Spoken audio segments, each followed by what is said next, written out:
Hey everybody, it's John again from Gasper's Automotive Restoration, and today we've got a new truck in the shop we want to show you.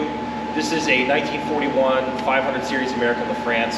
It's in from Monmouth, Illinois. That's a record. That's the furthest away anybody's sent a truck from at our shop, so it's really cool. First truck from the state of Illinois, so check it out. It's the not so great green from the 1970s. This is the safety yellow, I think they called it, from back then. And this was repainted back then, of course. It was originally the red you can see right here. But unfortunately, they painted it this green. I hate this green. A lot of people hate this green. But the owner wants to fix this. So hopefully we can get to do that this time around, or maybe next time. But I just want to show you this truck and want to go over brakes, what we're doing to this thing, the electrical, and all kinds of cool stuff. So stay tuned.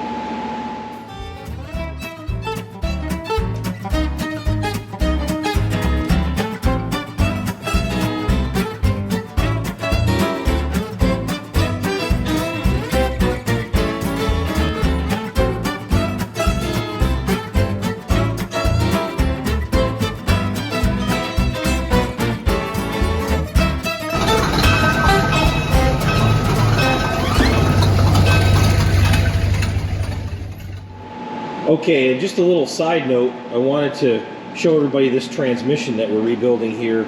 I started talking about American LaFrance and it sparked my memory here. We just finished this 5-speed American LaFrance transmission out of a 1962 American LaFrance fire engine from Delaware.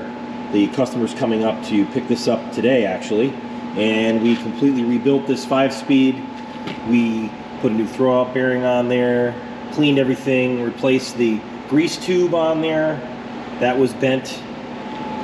We had to replace all the gaskets, all the bearings, and any related seals. And it shifts really nice now. We had to rebuild the shifter tower here. And there are balls and springs inside here that are, if they get dirty and gummed up, it doesn't shift very good, and it won't stay in gear as well. So we completely went through those and fixed all that. Got the nice American LaFrance tag here. Now, if you have a transmission like this in your truck, just so you know, it's not really American LaFrance. It's actually a Fuller transmission. It says American LaFrance on it, and they wanted you back in the day to call them to buy the parts in case you needed to fix it, rather than calling Fuller. And so that's the transmission. So just want to show it to you real quick. Okay, so we're going through this truck, doing all the wiring. As you can see, we've got some new wiring conduit kind of hiding behind all these tubes and controls, and it's wrapped up into the dash. I'll show you that in a minute. We're going to be taking out the water pump here and getting that rebuilt. This thing was leaking really bad. A lot of times the water pumps are no good. They're not maintained very well, and when they start leaking, usually the shaft is pitted and that's it. So we got to get it rebuilt. Got the carburetors off, we got nose rebuilt. Just going through and doing the auxiliaries in this thing. The carburetors work fine, but you know what? They haven't been touched since 1941 probably. They sure look like they hadn't been touched since 1941, so it's the time to check it out. Now we got the brakes here. I removed the brake drum here on the front, and you can see got plenty of grease in there. A lot of times I see these, they're really dry. No one's maintained them, so somebody was in there working on this and keeping it greased. That is good. Oh, this thing's heavy.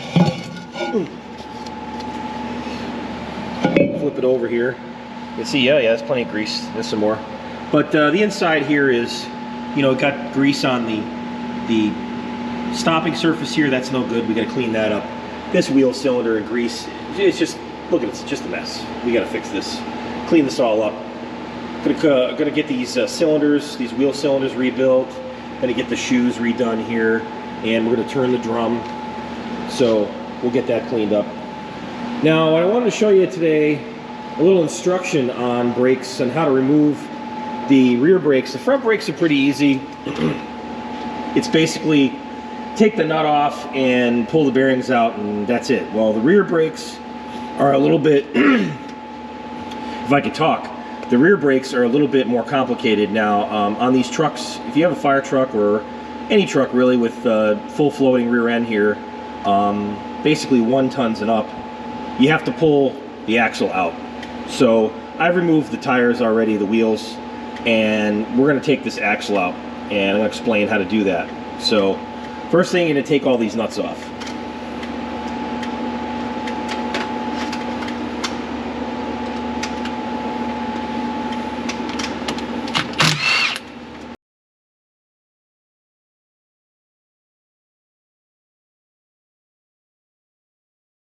Okay, so now you get all those off of there, and you're going to want to take the, by the way, do yourself a favor and get a bin. I found these bins, a buddy of mine had them. They're out of a Subway actually. They had to change out the bins per corporate to a different style bin one day, and he said, I got all these extra bins, I couldn't throw them out, what do you want them? And I said, yeah. So now I put parts in them, and you're not going to lose stuff. And it's labeled driver rear, and it's got the truck on it. So that works out really good. Now, you take all the nuts off. You got to remove all these little lock washers here, because a lot of times people don't. And what happens is this little lock washer turns into a little thorn, and it won't let this axle come out. It acts like a little catch.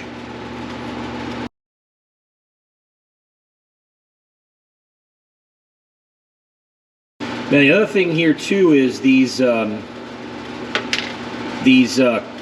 cones on here. There's a cone underneath each one of these studs on this axle. They're not all like that, but this one's got them.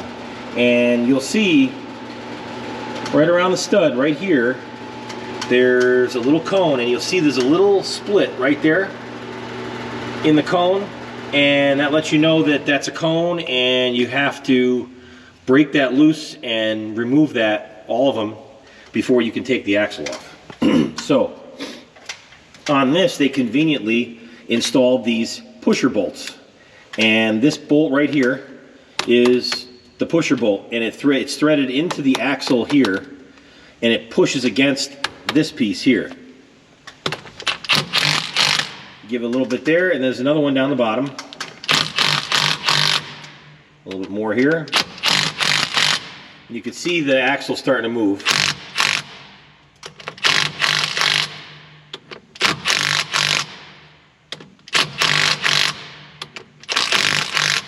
Okay, now you get a gap there, all right? And now what I do is I loosen these, loosen them up, and then take a hammer, hit the axle back. And what that does is it loosens up all these little cones, and you grab a little screwdriver.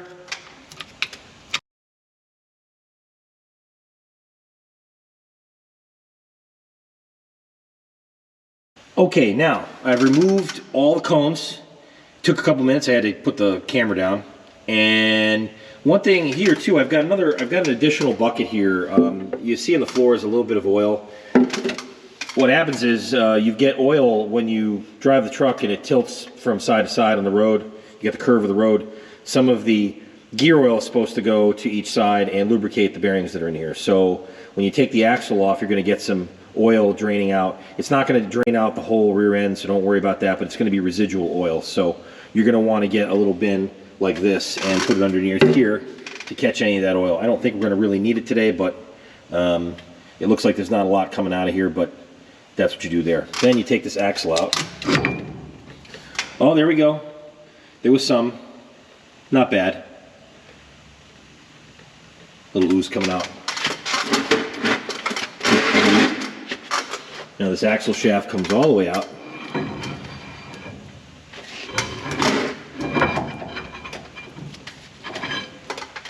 And then there's your spline on the end.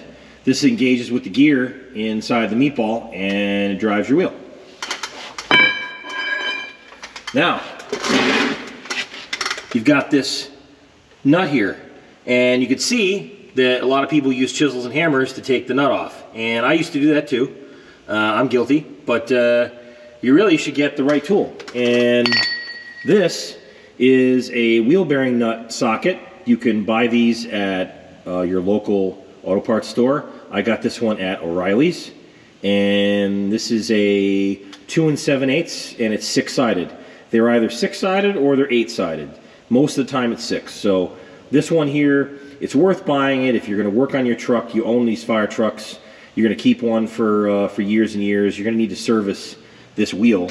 So you should buy the right tool and not use a chisel and hammer. So this here, we're going to remove, and we're going to clean that nut up and get rid of all those chip marks and chisel marks and all that stuff, and fix that up. But you can also see to the side, there's a sheet metal tab plate that goes behind the first nut, and it's bent over to lock that nut in place so it won't come loose while you're driving down the road. So we have to knock that loose and get this nut off.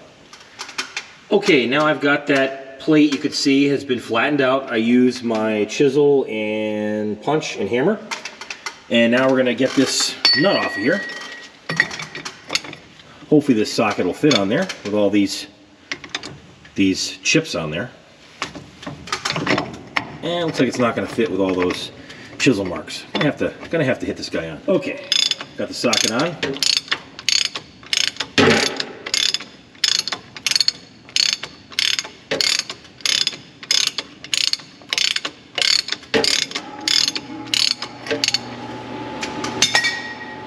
Take this nut off. Now see, the first nut comes off. Then there's a plate here that I was talking about.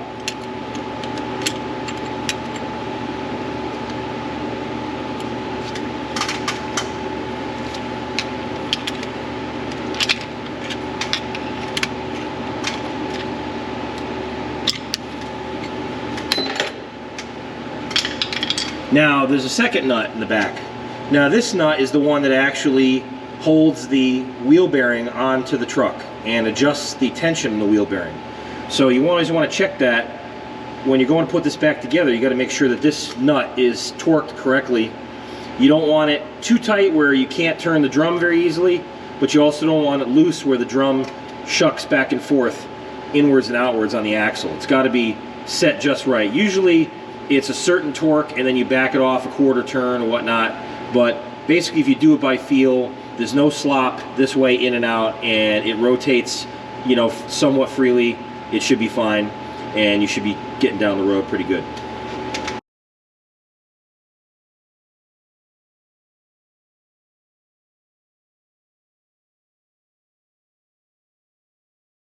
You can get these nuts online or at your heavy-duty truck supplier. If you damage this nut and you need a new one, you got to measure the thread here on the axle tube and figure out what the number of threads is and the size of the nut, of course. And you can get them usually from Euclid or Meteor, or different manufacturers usually have these things. Or if you have somebody that's a machinist or you're a machinist yourself, you can make one. All right, we got that. Now we got to get the brake drum off. Now you grab the brake drum. In this truck, the brakes have not been serviced for a long time, maybe never. So this drum is stuck on there.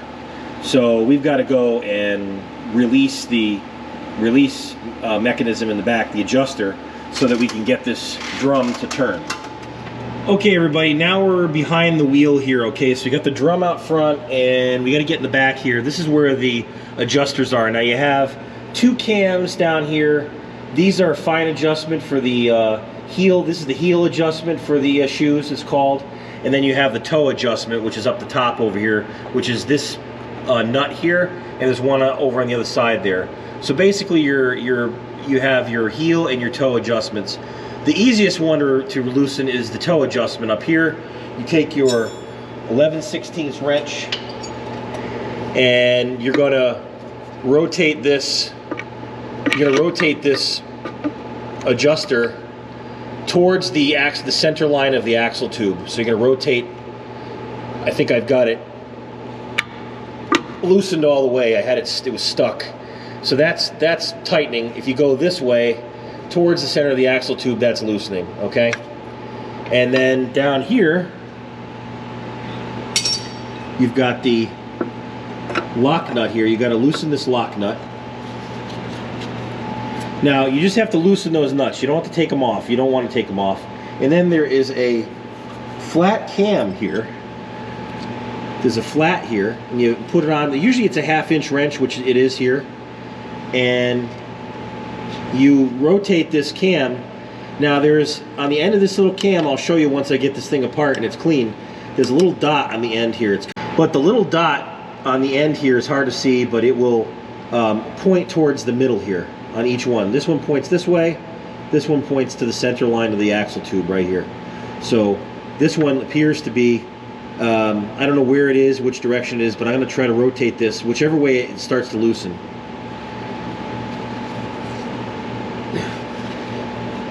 Okay, that way it seemed to loosen up. Alright, now we'll try this one. The shoes are stuck to the drum, so I've got to get some heat.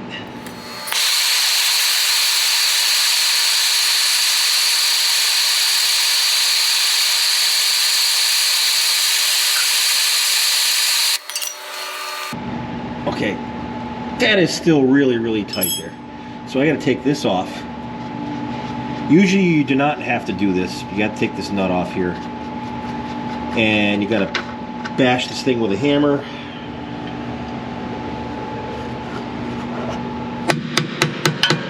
Get that to move. And then you can come in here with a wrench and turn it. There we go. Now we can move it. There we go. Okay. And I'm going to give this one a hit. Knock loose some of that rust. See if I can get this thing to turn. Just getting something. You take this other nut off.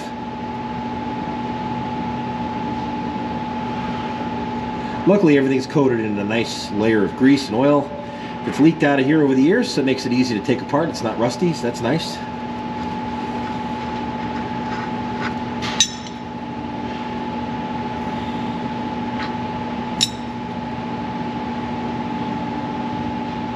Okay.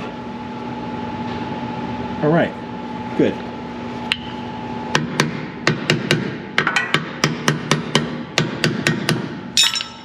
Put those things through there. Make sure these are both loose.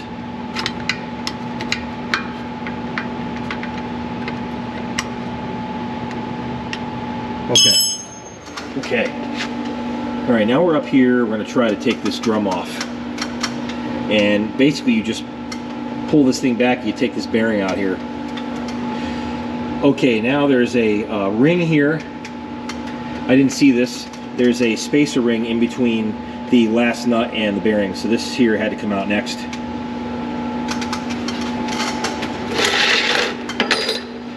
And then we have the bearing here. So we're going to try to get in here, and you slide this guy out,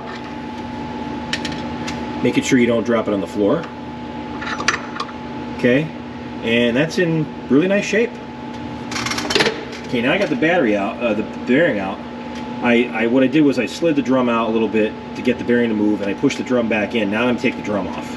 Okay, so I couldn't hold the camera and do that at the same time, but basically what I did was I pulled the bottom of the drum, and the drum kind of went off like this. It was kind of stuck to the shoes a little bit. What I think happened is you can actually see in here the wheel cylinder is right there, and I think that wheel cylinder is stuck. So the shoes are pushed out against the drum a little bit, and they won't move back all the way. So that's what was holding it. But I was able to slide it out, and now I'm going to put it down on the floor. I'm going to need 2 hands for that. It's very heavy. If you're by yourself, you're not a big strong guy, you're definitely going to want to get somebody to help you with this. Here's the drum. This is the back side where the shoes go, of course, and you can see here, looks like there's I could feel grease and oil. This is very greasy and oily. This needs to be cleaned. We're going to put this in our jet wash. If you don't have a jet wash, get some gloves on and use some brake clean and rags and just keep cleaning until you get this thing clean. You know, a lot of times I use gasoline. It works really good. Just be careful. You don't use a wire brush or anything like that. Make a spark. Just use gasoline, and then wipe it all up when you're done and throw the rags out. But here's the vacuum plate. This is what it looks like when you pull the drum off. And in order to do this, you've got to pull that drum off every time. You can't work on the brakes other than adjusting them by just, you know, leaving the drum on. It's got to come off. There is a window right there in the drum. You spin it around. There is a window. Some drums have this window right here with little bolts, and you open that up and you can stick a feeler gauge in there and rotate the drum around and to a certain spot in the book, and it shows you can check the shoes how far they are away from the drum. So when you make your adjustments, it makes it really easy to do it that way. That's what we're going to do on our next video, and show you how to adjust it once I get all these parts cleaned up and redone and we go to reassemble. And so that's taking the drum off of a full floating rear axle on your fire truck or any other truck really. And next video we're going to show all these parts going back on. To remove the rest of this is very simple. You just take the spring off with a pair of vice grips, and you have a couple of clips here for the shoes. The little metal clips, you take a screwdriver and a hammer and just slide those off, pop them off, and a couple of clips down here where the pivot points are, you pop them off, and the shoe slides right off, and you just unbolt the wheel cylinder, and the whole entire brake system is off the truck. So it's very simple, not much to it. We'll show you the reassembly on the next one. If you like this video, subscribe and keep that old iron running.